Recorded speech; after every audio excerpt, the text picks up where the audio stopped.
Okay, folks, forgive our delay. Thank you very much for joining us this afternoon for our virtual Veterans in the Workforce meeting, a meeting of employers, HR professionals, hiring managers who are interested in recruiting and retaining veteran and employee focused veteran and military affiliated employees. We're really lucky to have with us today two of our partners from the Department of Workforce Development who can talk about the programs that they offer both to employers as well as employees. Al Garcia and Michael James both work with employers who are looking to recruit and retain veteran and military affiliated employment, as well as job-seeking veterans who are looking for career opportunities. And so given the environment that we are in, thought this would be a good opportunity for them to be able to introduce themselves and explain the program that they run. So without further ado, I will go ahead and turn things over to Al and Mike. Thanks for joining us, guys. Good afternoon, everyone. Again, thanks for the invite, Saul. I'm Al Garcia. I'm the Southern Region Supervisor for the Office of Veteran Employment Services. Since we have a limited number of people on board, I really just want to make this sort of an informal and intimate conversation instead of going into a full-blown brief. I don't know about you guys, but we've, at least for me, I have been dealing with death by PowerPoint and Zoom and all that stuff for the last 6 months or so. So I think it's best if we just have a conversation about what we do. And then if you want to hop in with any questions or anything like that, we'll be more than happy to discuss. Well, it looks like we have a lot more people hopping in. So do we have anybody else in the queue, Saul? Nope, that's it. Okay. I'll just reiterate what I said to the individuals who just hopped on board. It looked like we got 6 or 7 more people who just came in. Again, I'm Al Garcia. I'm the Southern Region Supervisor for the Office of Veteran Employment Services. And yeah, as I mentioned before, I want to thank Saul for having both me and Mike James. And we're just going to talk about some veteran employment that we do here in the state of Wisconsin. We'll make this informal due to the limited number of people we have. And if you have any questions or anything like that, please feel free to jump in and ask questions at the time. Again, we're the Office of Veteran Employment Services. We work under the DOL Vets grant called the Jobs for Vets State Grant, the JVSG program. And really, we're here essentially to provide jobs for vets. Our mission statement says we're here to advance veterans into the workplace through targeted business engagements and effective employment services. Our vision is that every company in the state has a good understanding of what our program is, and we can develop relationships through the local veteran employment rep like Mike to develop a partnership where we can take vets who have been through our case management system and then partner with that company and have them placed based on their skills and qualifications. So a little bit about our program. We're a small unit. We have roughly 30 people that are divided into what's called a Disabled Veteran Outreach Program Specialist. And then we have individuals who are local veteran employment representatives. So those are the 2 positions we run to make our program operate. They work in tandem. Even though they're phased out a little differently. So what I'll do is I'll talk about the overview of our program, and then Mike will jump in and he'll talk about what a local veteran employment rep does. And I think you guys are more interested in what he does than what our initial team does through the Disabled Veteran Outreach Program Specialist. So our program was made to get vets hired through the Jobs for Vets State Grant, as I mentioned before. Prior to 2014, our office could see any vet that came into our office for looking for employment. Things have changed a little bit since 2014. under what's called the veteran program letter. Basically, it's instructions on what we can and can't do and who we can and can't see. So under our program since 2014, we are able to see veterans who have significant barriers to employment. And I'm just giving you the verbatim phrase that's coming from DOL vets, but I don't want to scare anyone away in regards to what exactly significant barriers to employment means. We have, prior to COVID-19, we worked with the American Job Centers, the job centers throughout Wisconsin, and they were the ones who sort of cued the individuals who were coming into the job center to work with us. And we'll touch on that a little bit more in a minute. But our disabled veteran outreach representative, they work with veterans who have these SBEs, or significant barriers to employment. It could be anything from them being homeless or recently released from prison, or they have a service-connected disability, or they're low income. And there's a few other of those categories that, I'm not going to discuss, but we try to do our best to work with every vet who falls into those categories and provide them the best employment services that we can. And that's what the DVOP does. So what does a typical DVOP do with a veteran? Just ground level and sort of at a practical way, we'll bring that veteran in. The DVOP will do a comprehensive assessment. And what that involves is asking them what kind of employment they're looking for, what barriers they may have. Do you know how to write a resume? What's your home life like? What kind of career experience do you have? And the list goes on in regards to what we're going to ask them, because we want to develop a whole person approach in regards to what type of services we're going to provide them. A lot of our work as a DVOP involves career planning and case management. So we can be the career counselor that you're looking for, but we can also refer you out to agencies who have subject matter experts who can help you with barriers to employment that you might have. Now, I mentioned that DOL Vets provides a list of SBEs that provide eligibility criteria, but our DVOP also works with individuals who have real world disabilities, barriers, such as lack of transportation, lack of funds to catch a bus or buy equipment. They may have childcare issues. One of our biggest barriers to employment we see is homelessness. If you're homeless, it's going to be difficult to concentrate and find employment if you have no home where you can house your family, or make phone calls, or use a computer to update your resume or fill out job applications or things of that matter. So if we have vets who are homeless who come in, that's going to be our main focus. And unfortunately, we see a lot of that. A good number of our veterans are dealing with homelessness or at risk of being homeless, what we like to call couch surfing.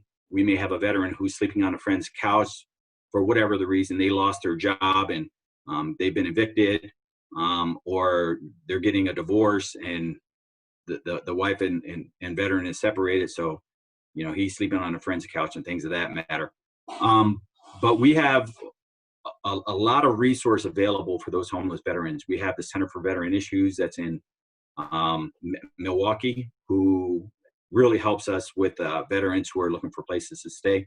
Down in Southeast Wisconsin, we have the what's called the Tiny Homes, or Veteran Outreach of Wisconsin.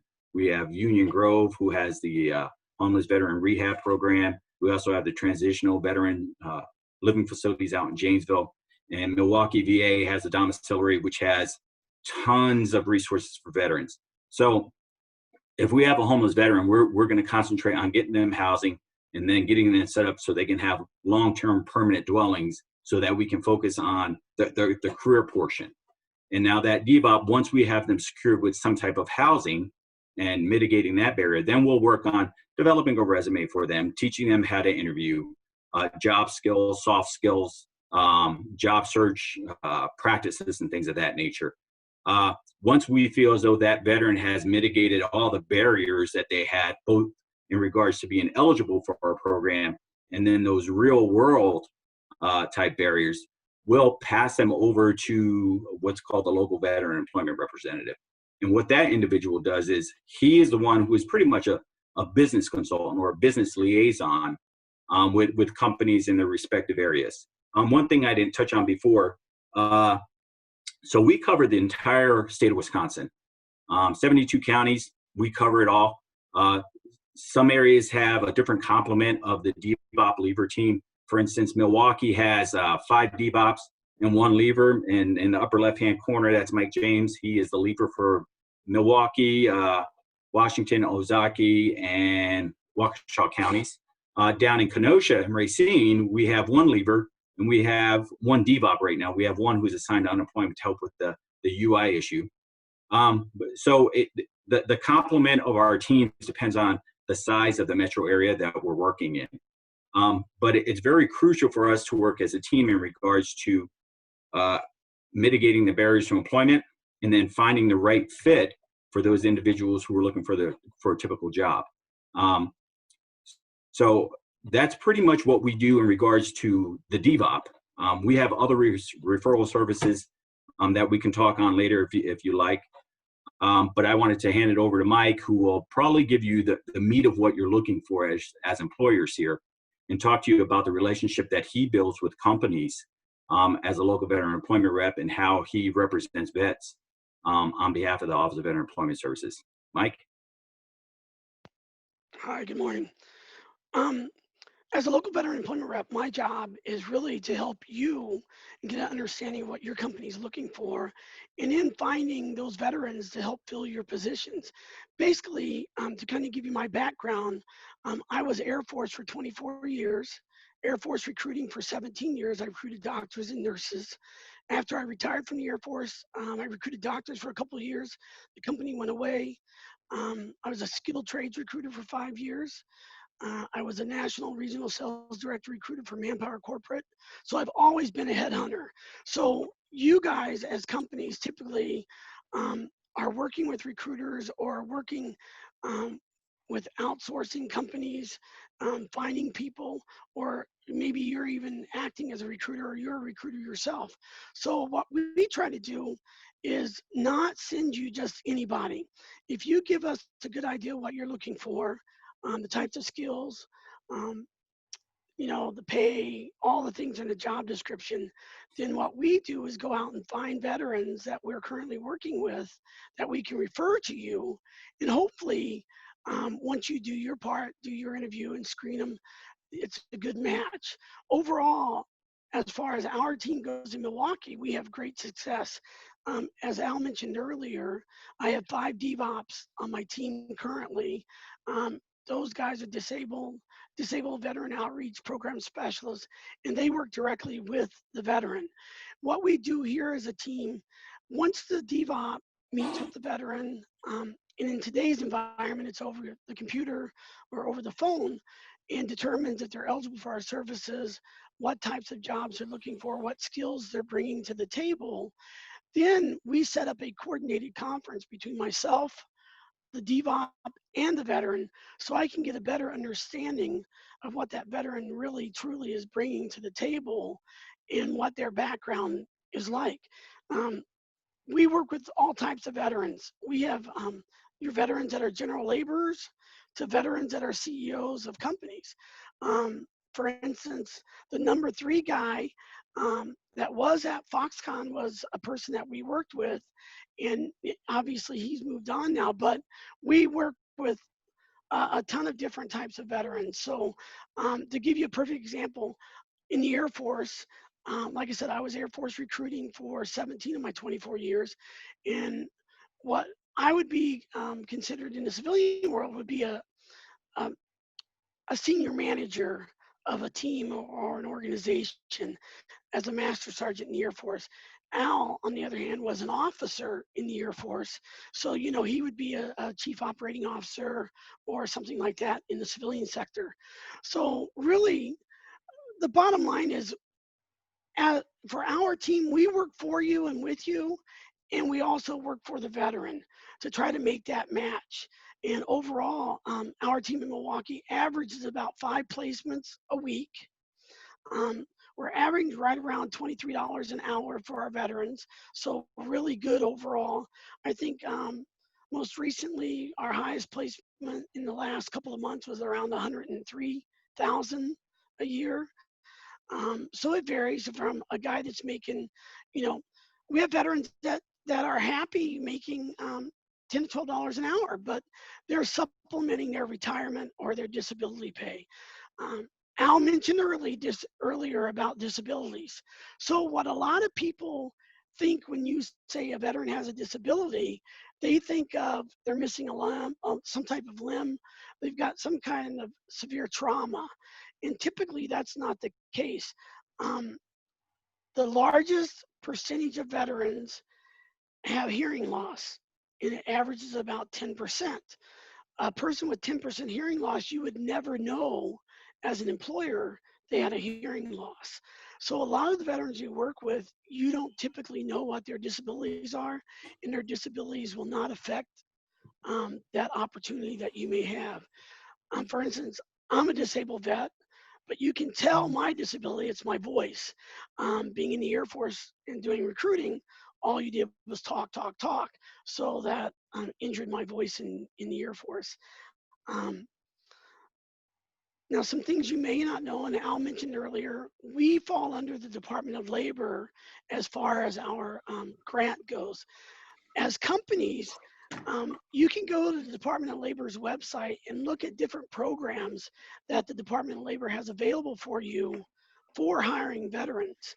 And we could go into them, but they're constantly changing. So I would highly recommend to take the time, go to the Department of Labor's website and look at any programs that may be available to you as a company for hiring veterans. The state of Wisconsin also has the work opportunity tax credit available to companies. You can go on there and look at that. It's pretty in depth, but again, the state of Wisconsin as a whole is really, really great about helping veterans and the benefits available to veterans. There's great training opportunities out there. If your company is involved with apprenticeships, the state has a great apprenticeship program. All you have to do is contact us. We can get you in contact with the right person, and they can come out and just talk to you about what it takes to set up an apprenticeship. I think that's really about it for, the DVOP and lever. Yes, we have two separate roles, but ultimately we work together as a team to help that veteran have success in employment. And as a company, when you think about it, whether it's large or small, when you think about the military is probably the largest company in the United States. And we hire kids out of high school at 17 years old to work on multi-million-dollar projects. They come into the military not knowing anything about a certain job. So one of the benefits for you as a company hiring a veteran is the majority of veterans are easily trained. So we try to convince companies, to change the thought process of having to look for somebody that has that exact experience. If you're willing to train somebody, typically you can get a veteran up to speed in a shorter amount of time than other people. Our tech schools go from 4 weeks to 2 years long. In tech school, even a short tech school of a year or less, typically when they complete that program, it's equivalent to an associate's degree in the civilian sector. So I think that's a pretty good overview of what I do as a lever and what DVOPs do. Do you have any questions for us? Now's the time. Everyone, feel free to unmute your microphones or drop any questions you have in the chat box, and I'd be happy to relay them to Al and Mike. I guess to get the conversation started, how has the landscape changed over the last few months because of the coronavirus and the economic slowdown? Have you guys seen more demand from employers? Have you seen more veterans who are needing assistance? What's been your experience as far as that goes? Al, do you want me to talk? So what we've seen is, obviously when the coronavirus first took place, the unemployment rate jumped and the veteran unemployment rate jumped. But what has happened, we still see a lot of companies looking to hire. The biggest change is the interview process. You know, companies were doing phone screens and then bringing people in for interviews. Now, everything really truly is virtual. They're doing the phone screens, they're doing the Zoom meetings or Zoom interviews, Skype interviews.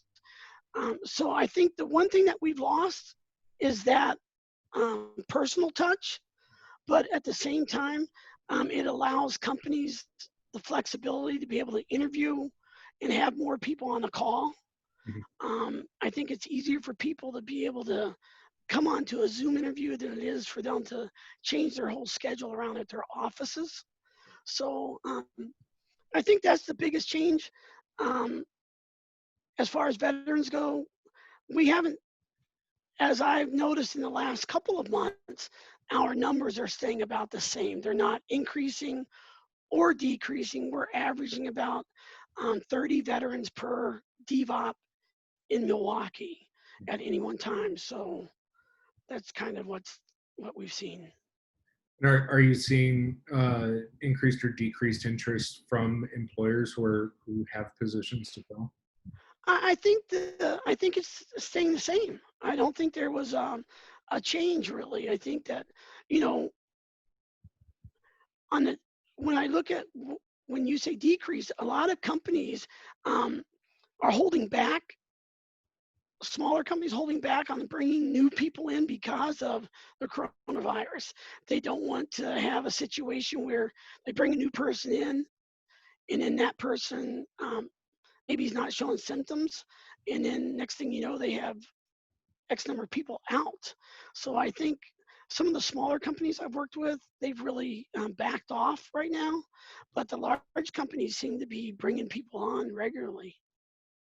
I see we have a question from Liz here, but I also see that Abe has his camera on. So Abe, I'll let you jump in here and then follow up with Liz's question.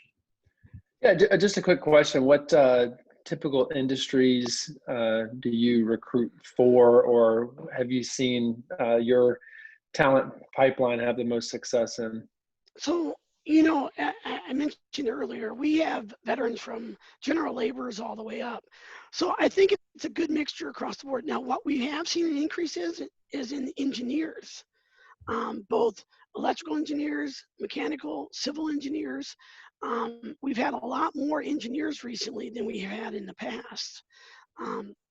But typically, it's across the board. I couldn't say one direct industry. If you have a position at your company you're recruiting on, regardless of what it is, if you get me that job description, we may have a candidate out there. So I don't think that, you know, we have a lot of companies that are manufacturing companies, you know, looking for people, and, you know, they're focused on assembly or welding or whatever it might be. And we have to let them know that we have people that can work in the front office or that can work in other areas. So I think you know, I'm not really answering your question because there really isn't one particular industry that we see candidates. I'm sorry, I got disconnected. Algar, I'm back on. It looks like my 1226 internet restart happened again. I didn't hear the question. What was the question? He was asking what industries do we see the majority of veterans in? And it's across the board. I was telling him the biggest increase we've had is engineers recently. We've had a lot more engineers. We've had probably 3 environmental engineers in the last 2 or 3 weeks. Yeah, and if I can sort of touch on that, you know, the average age of our veteran is 49 years old. So I think a lot of people believe that the veterans that are coming into our office are straight out of boot camp, straight out of the military, and they're 22 years old, 25 years old. Yeah, we do get those individuals, but we have a lot of individuals who served in the military, heck, Vietnam vets, OIF, OEF, Desert Storm vets. It's pretty much a broad spectrum, but the average age is 49 years old. And what we see in regards to what industries, it's really across the spectrum. One thing that we will see that drives it when we have, I don't know if you're familiar with WIOA, the Work Innovative Opportunity Boy, I forgot the title. What they do is they provide funding to the state for workforce training. So if we have training such as CNC boot camps or CDL drivers training, we'll have veterans who are interested in that. And we're also seeing individuals who are in the apprenticeship program that are interested in that. Typically, we'll see that in the beginning of the year because we know the larger apprenticeships like construction, electricity, plumbing, all that stuff, they ramp up in the spring. So we'll have individuals want to participate in apprenticeship type programs February, March, and things like that. Usually those are the younger guys. If you're a bricklayer or you're a concrete guy, that's some hard work. But we will see individuals who want to be heavy equipment operators who are a little older. So it really depends on what programs are out there for veterans. We'll have individuals who come out of the military, and if you're an infantry guy, you do have some skills in regards to leadership, but really we don't need many infantry guys out in the civilian world. So they say, well, what am I going to do with my life now? What am I going to do when I grow up? And they'll see what programs that are out there that are available to them where they can get free training, and they may jump on those, and if that piques their interest. Thanks, guys. Question from Liz in the chat here. Is there any wording or content that you recommend for employers to include in job postings that would appeal to or dissuade veteran applicants? Ditto, as part of the interviewing process, are there certain questions or certain verbiage that you would recommend including or not including in either job postings or interviews? In regards to recruiting veterans, and what you put in your job descriptions, typically there's the EO statement that says we'll hire minorities, women's, disabled, and veterans. If you could put in there that you're looking to hire a veteran, they see that. But the best advice I can give to you if you're really interested in hiring a vet is contacting one of our local veteran employment representatives. That is the most effective way of doing it. And really, we're not a staffing agency, but we almost operate like a staffing agency. And if you want to put your tax dollars to work and get free labor from the Office of Veteran Employment Services, we're here for you. When you send jobs to the local veteran employment rep and you say, I'm looking for a veteran for this job, leavers like Mike will take those job descriptions and send them out to our DVOPs and say, who do we have who meets the description for these jobs? Who do we have that have those qualifications? And we'll provide those individuals to you free of charge. So it's well worth your money to have a very good relationship with the local veteran employment reps, because our job is to work for the company. It's twofold. We're here to work for the vet and find them employment, but we're also here to provide those services to you as a taxpayer. So yeah, those would be the two things. Advertise in writing that you're looking to hire a vet, and reach out to your local veteran employment reps, and they'll do as best we can for you. Now, another thing about the local veteran employment reps, depending on what area you are, because they differ depending on what district they're in. Most of our leavers sit on what's called a business solutions team or a business services team. And that is collectively a group of organizations that's pretty workforce centric. So we have DVR, OVES, Job Corps, Breast Care, which just changed their name to something else. But they're there to work with W-2 and TANF and SNAP individuals as well. And we sit down and we have weekly meetings and we discuss what jobs are out there and what companies we're working with. And we can share those jobs with individuals within those organizations that can help the team as a, how do you say it, as a team. I can't think of the word I'm looking for, sorry. But what tends to happen is if you send Mike jobs and we can't find vets, sure, we'll share those with the other organizations. Because under WIOA, our goal is to help the company out. So if we can't find you a vet, we want to be able to help find someone else who is qualified for that. And that's really how we're measured. we're looking for, I guess you would say, performance in regards to the number of hires that we get. Yeah, we have metrics, but we typically don't follow the metrics because our work always surpasses what the metrics are supposed to be. And I can speak for Southeast Wisconsin, and I'm sure it's collectively the same for the rest of the state. We have teams that are very dedicated to work to get veterans hired, and also anyone else that they're working with. So we'll see individuals, for instance, someone who's just out of boot camp, or I'm sorry, just out of the military, and they may not necessarily want to work with the Office of Veteran Employment Services because they're sick of dealing with the military after being in the Marines for 4 years or whatever. So they'll go work with some other organization, let's say like Job Corps. So Job Corps will work with them based on what skills they have, what skills they want to develop, and then they'll attempt to marry them with us so we can work in a dual role to help that vet find employment. So there's really no competition. We just try our best to work as a collective agent to ensure that the individual, vet or not, gets employed. We focus on veterans, but it benefits us all.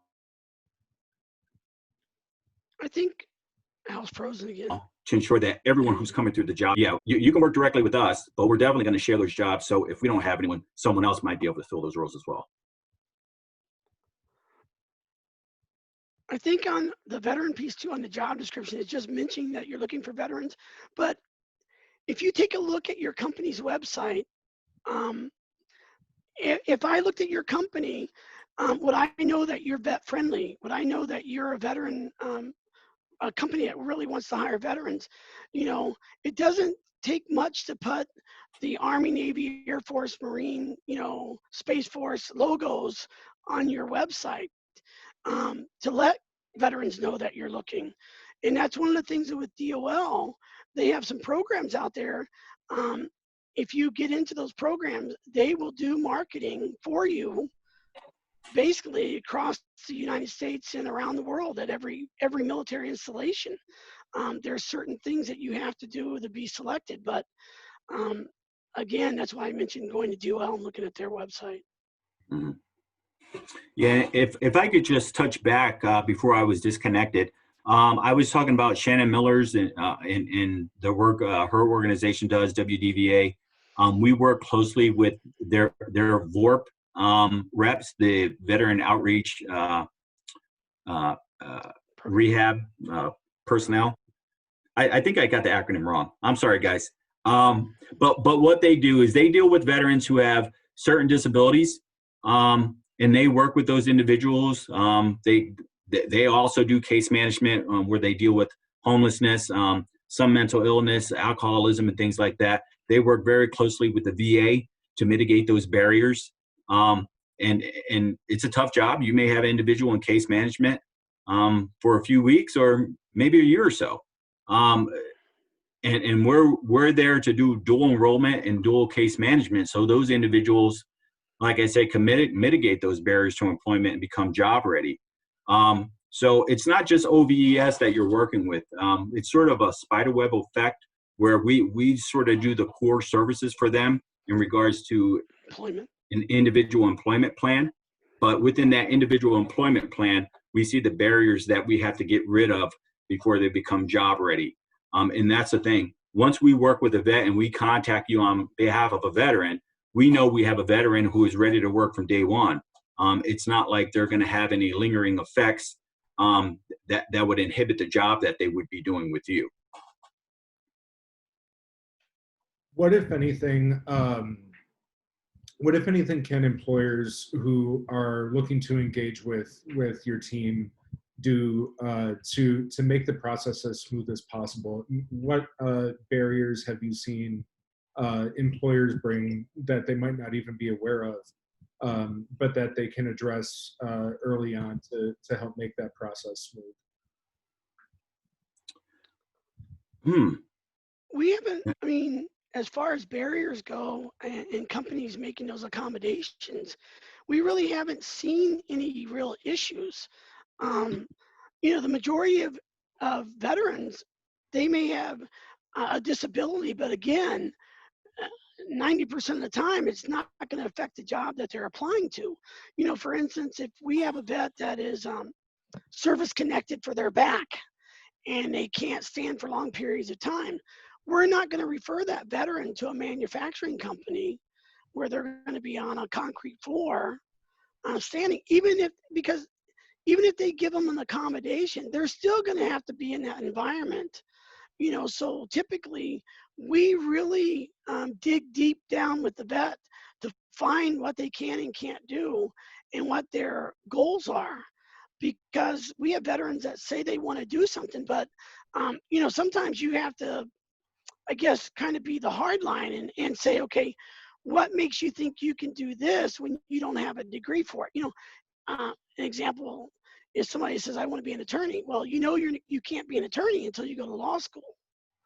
You know, so sometimes we have to guide them career-wise to help them make better choices to benefit them and getting a job.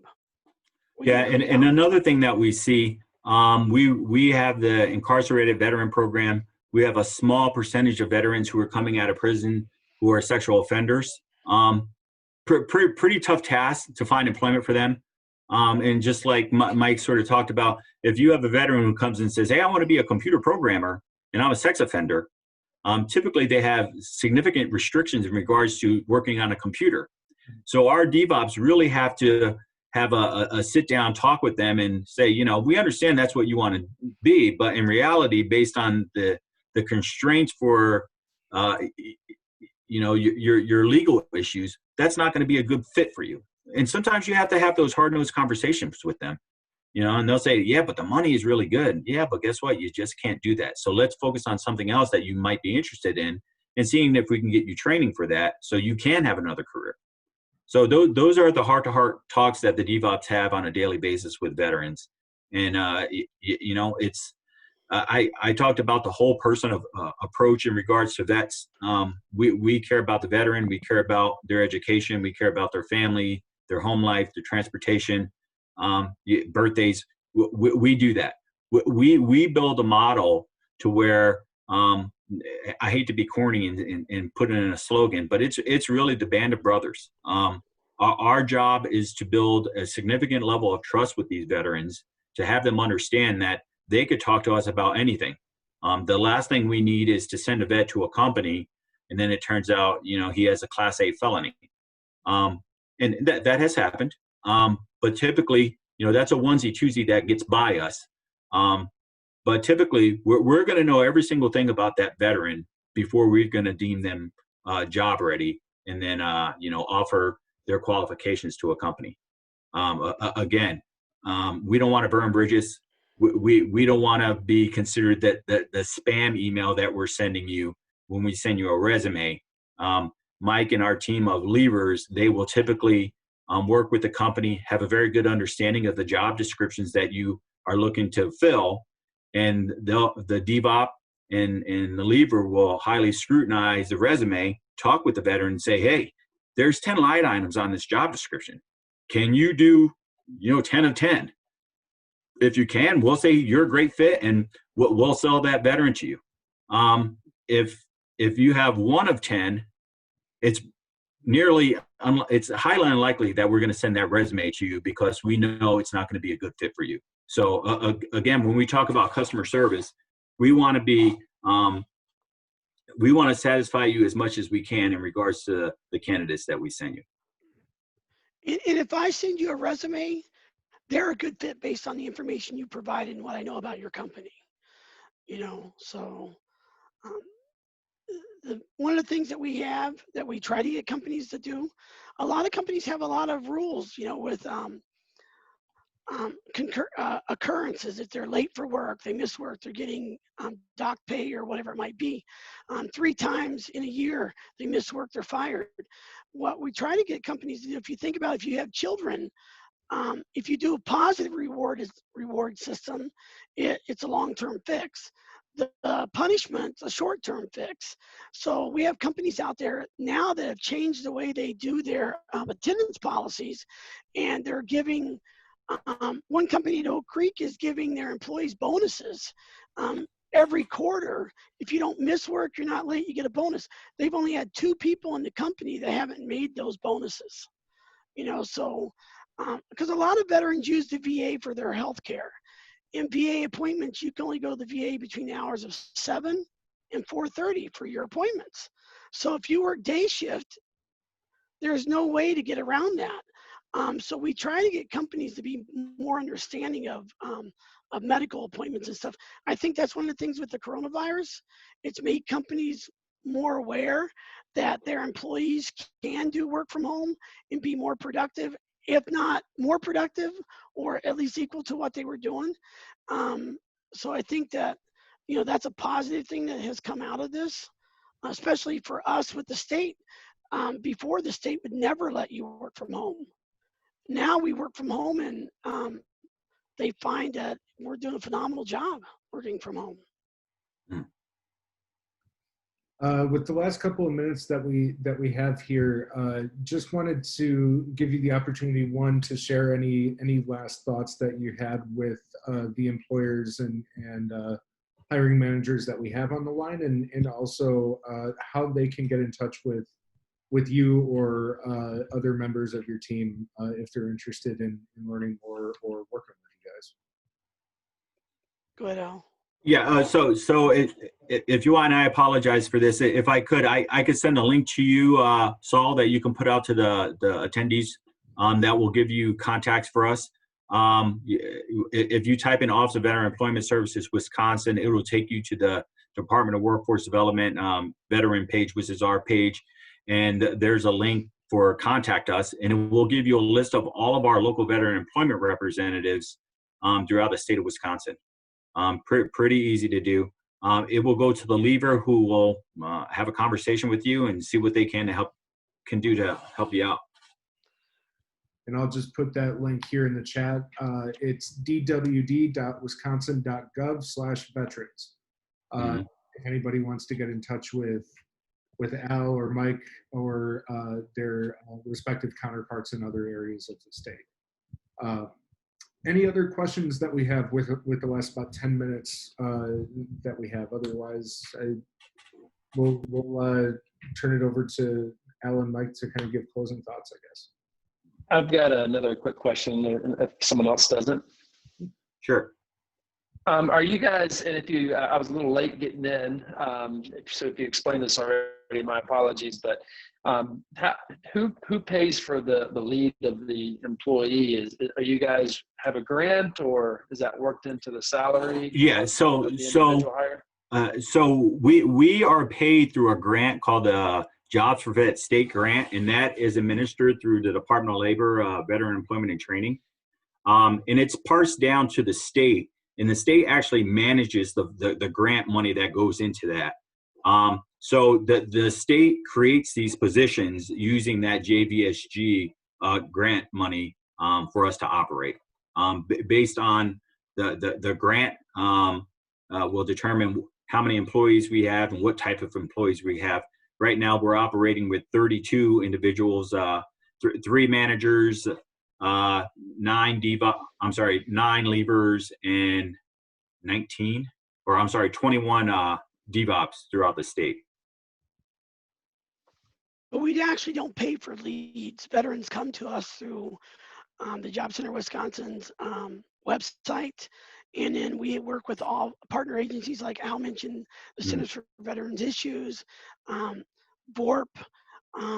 We work with VetsNet in Milwaukee. So with the VA, so they send us referrals. Saul, if he comes across a veteran who's looking for work, refers those veterans to us. So we really don't pay for leads. That money that Al mentioned is really used to pay our salary and pay for programs and stuff like that we have to help veterans. Yeah. I'm sorry, I misunderstood the question. Yeah, we're a free service. Your taxpayer dollars is what drives our program. There's no money exchange or anything between organizations. There's no piecemeal for us generating a resume and sending it to a company or anything like that.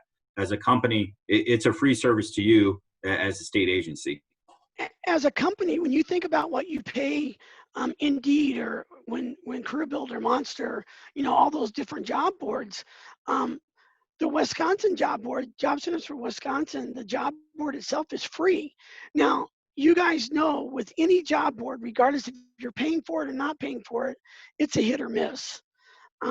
You put your job description out there and you hope that people apply. Just like with Indeed, you can go on the Job Center of Wisconsin's website and you can search resumes. If you want to search veterans only, you can search veterans only. If you're looking to hire veterans and you post a job on the Job Center of Wisconsin's website, what they do, they put an American flag on your posting, and that lets veterans know that you're a company that's looking to hire veterans. And then if it's a veteran that's got their resume on the website, they have an American flag that's attached to their resume, so you can tell that person's a veteran. And you're allowed to reserve your jobs for veterans only for, is it 48 hours now? Yeah, it's 24 hours as a default, but you can do it up to 30 days if you like. Okay. Yeah. Yeah, and just one other thing. I don't know if you touched on it when I left. We have two veteran hiring incentive programs. We have the DOL Vets Medallion Program. Have you talked about that at all? I didn't touch it. I just said to go to the website. So basically what it is, you can go on to the DOL Vets website. It's called the Veteran Medallion Program. And what that involves is identifying companies who have vet-centric recruiting and workplace programs that benefit the veteran. You can submit an application. It happens twice a year. And based on your input in regards to your recruiting efforts and programs that you have while you have vets employed will determine if you can be selected as a medallion company. And it's a nationwide, actually it's a worldwide program. And what happens with that is if you're able to be selected as a medallion program, DOL Vets will market your company to all of the veteran job fairs that they have throughout the world at all the different bases. So in a way, you get worldwide recruitment for $400, I think is the nominal fee for submitting your application. We are also working on the Vets Ready program, and that's similar to the Medallion program, except it's at the state level. Again, you submit an application stating, what dealings you have with the vets in regards to recruitment and employment, and we're going to do it biannual as well. Those individuals who are selected will be promoted at all the different job fairs that we have in the state of Wisconsin and any of the military bases in the Midwest region. Great. Thank you, Mike and Al. Thank you very much for taking the time to join us. Appreciate you sharing all of that information and sharing all of the information that you have and all the resources that you have for employers. Once again, if you'd like to follow up with the Department of Workforce Development, Office of Veteran Employment Services, you can click the link in the chat box, dwd.wisconsin.gov/veterans, and that'll put you in touch with either Al or Mike or their respective counterparts around the state. But on behalf of the Veterans Chamber, on behalf of all of our members, thanks to both of you for taking the time to join us and for leading this discussion. I appreciate it. You're welcome. And thank you to everyone who joined. As you probably noticed, we were recording today's presentation, so that will be available afterwards. And I'd encourage you to take another look at it. And we will follow up soon with our upcoming events and programs. But until then, stay healthy, stay safe, and we'll see you next time.